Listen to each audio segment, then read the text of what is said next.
De Vorstenraad bestaat 5 keer 11 jaar.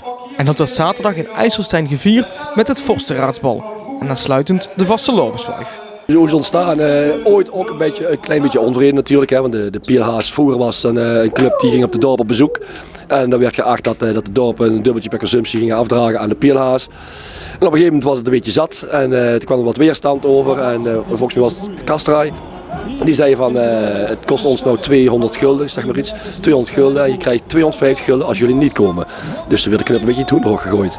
En toen kwam ik al vrij snel een beetje het besef van misschien moeten we dingen samen pakken. We hebben elkaar toch nodig, hè? Of het met een opdracht is of met ja, noem maar eens op, of met bals of met zittingsavonden. Je hebt elkaar hard nodig.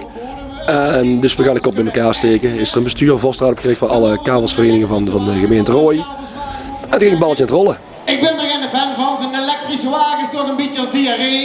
Het is maar de vraag of ik op die tussen zit voordat je leeg bent. Te gast waren ook burgemeester en wethouders. Niet alleen steken de vorsten elkaar deze avond de loef af, maar wordt ook de politiek op de hak genomen. Waarbij één thema vaak terugkwam. Burgemeester, de eerste keer een vorstenraadsbal in Venray. U wist wat er ging komen, althans, hoe dat gaat, was u voorbereid? Nou ja, ze was wel verteld van hou er nou rekening mee dat er van alles over je heen kan komen. Ja, het is carnaval, het is vastelavond en dan hoort het gewoon bij dat je ook af en toe een onderwerp van gesprek bent. Het was goed te handelen. En gelukkig kan ik het dialect wel verstaan. Ja, jullie merken aan mij nu dat ik het nog niet terugspreek, maar ik kon het wel verstaan. Dus fantastisch hoe die 13 vorsten een verhaal houden. En ga er maar aan staan. Hè. Het is een enorme zaal. De aandacht vasthouden, 5 minuten lang met gevatte opmerkingen. Ja, petje af, allemaal.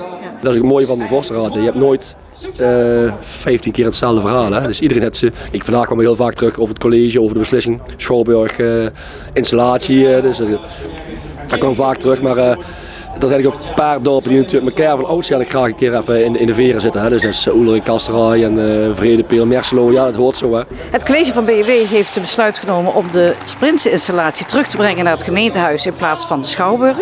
Er is wel een petitie aangeboden vanavond, hè? De Pierreus hebben het initiatief genomen om te kijken van, of om te beslissen van wij gaan een petitie, iedereen laten tekenen die vrijwillig die wil tekenen. En die bieden de burgemeester aan en om te kijken of dat wat beweging kan krijgen in de zaak. Ja, ik heb hem meegenomen. We gaan er gewoon ook naar kijken. Maar ik heb ook gezegd in de zaal, we hebben voor komende februari al gezegd, we gaan het zo doen. We gaan nog eens een keer gesprek openen met de Vorstenraad.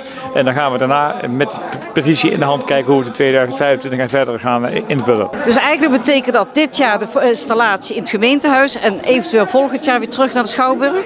Ja, op een gegeven moment moet je ook dingen gaan organiseren en ook keuzes maken. Als je nu weer zou gaan veranderen, dat is ook niet per se verstandig. Hè. Je hebt genoeg voorbereid. Maar begrijpt u de boosheid van de dorpen? Als je dit allemaal beluistert, hebben we voor mij best bedacht en nagedacht waarom we die keuze hebben gemaakt. Maar de vraag is ook van, is het altijd goed overgebracht en aan anderen verteld?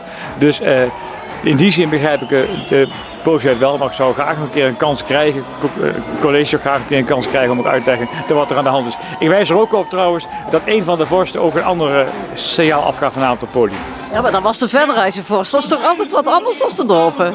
Natuurlijk, hè. We moeten met al die dorpen rekening houden. Maar toch zou ik ook willen vragen om naar zijn overwegingen en argumenten te luisteren. Maar laten we vooral vasthouden dat we gewoon een ontzettend mooie sleuteloverdracht gaan organiseren. Hoe we het ook gaan doen. Want ik zou het toch wel heel jammer vinden als dat niet zou kunnen. Iedereen kwam bij binnenkomst natuurlijk langs de petitie. Die werd aangeboden. En dan hebben ze natuurlijk zelf de vrije keus om het te tekenen of niet te tekenen. Maar de tendens was vanavond wel dat iedereen wel zoiets had van die tekenen, daar moeten we achter gaan staan.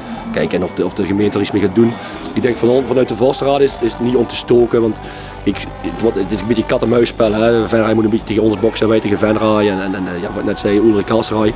Maar het moet vooral een beetje een signaal zijn, want denk eraan, we zijn met alle verenigingen en neem ons in ieder geval mee in gesprek. Dat was eigenlijk een signaal. Dus het zijn allemaal vrijwilligers die graag iets willen betekenen voor het dorp. Smakholders, daar zien ze pas inclusief bezig. En het is dan zelfs zover dat de vrouwen in de Raad van 11 kunnen en de mannen tussen moeten blijven om op de kinderen te passen.